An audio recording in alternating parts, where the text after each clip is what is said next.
Notre Dame football star Manti Te'o, who says he is the victim of a hoax involving a made-up young woman named Linebacker Kakua. Manti, did you have any involvement in creating the scam? No, I did not. I think what people don't realize is that the same day that everybody else found out about this situation, I found out. See, I got the call on December 6th saying that she was alive. And from December 6th to January 16th, my whole reality was that she was dead, and all of a sudden she's alive. At that time, I didn't know that it was just somebody's prank. I know that you say Manti Te'o confessed to perpetrating this scam in a direct message to you on Twitter on January 16th. An excerpt of those messages reads as follows.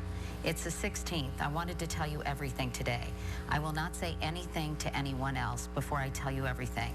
I would and will never say anything bad about you or your family. I completely accept the consequences to the pain I've caused, and it's important that you know the entire truth before anyone else. You say he later called you. What did he say to you on the phone? He just basically expressed, and just explained what he did and why he did it. And did he say why he did it?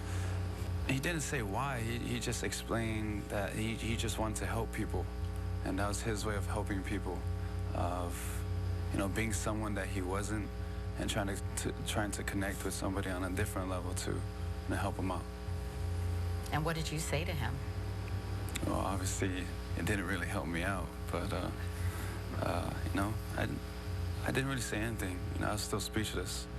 I just found out that everything that I believed to be my reality wasn't actually reality at all. It was reported in Deadspin that you and Renaya were family.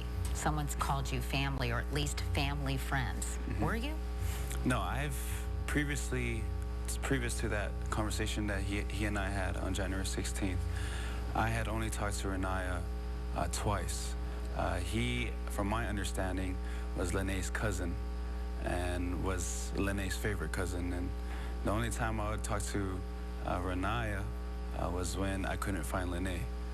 The Sports Illustrated reporter who wrote your cover story has made some of the transcript of your interview available. He asked you, quote, "How did you meet her?" And you responded, "We met she knew my cousin."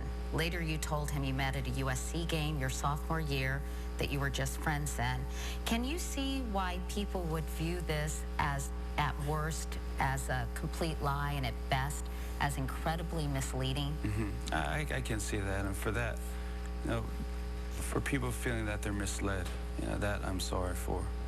But I wasn't as forthcoming about it, but I didn't lie. I never was asked, did you see her in person?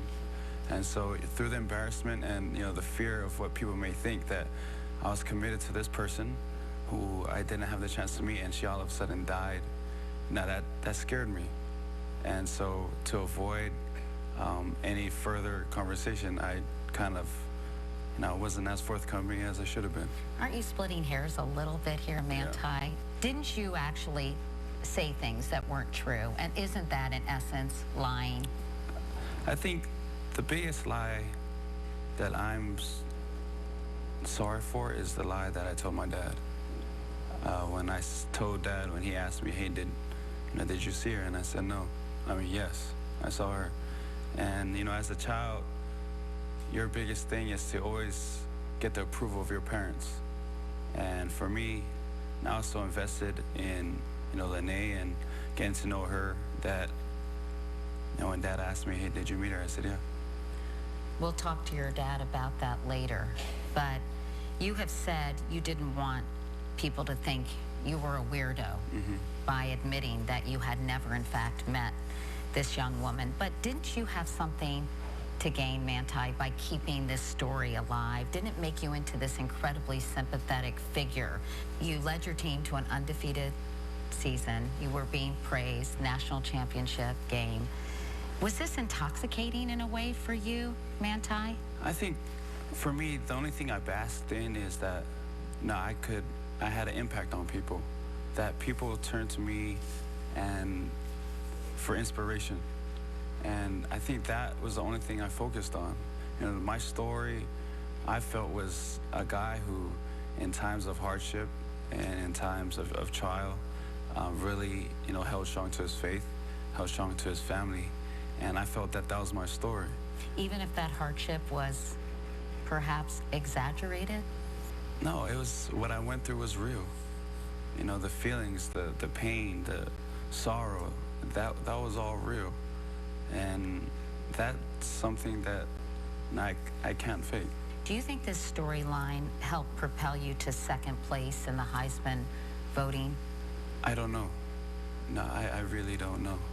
Did your friends or your family know that you were involved in a relationship with someone you had never, ever met in person? Yes, some of my friends knew. And thing is, you know, there are countless times where we try to meet up and things just never worked out. We'll talk about that, your efforts to meet her, and we'll also later hear the voice of the person claiming to be Lene Kekua. Coming up, You get a call from someone saying she'd been in a terrible accident. an elaborate story spirals out of control. It goes on and on and on. I thought This that. web of lies. And so you said, oh no, now you have leukemia? That's later.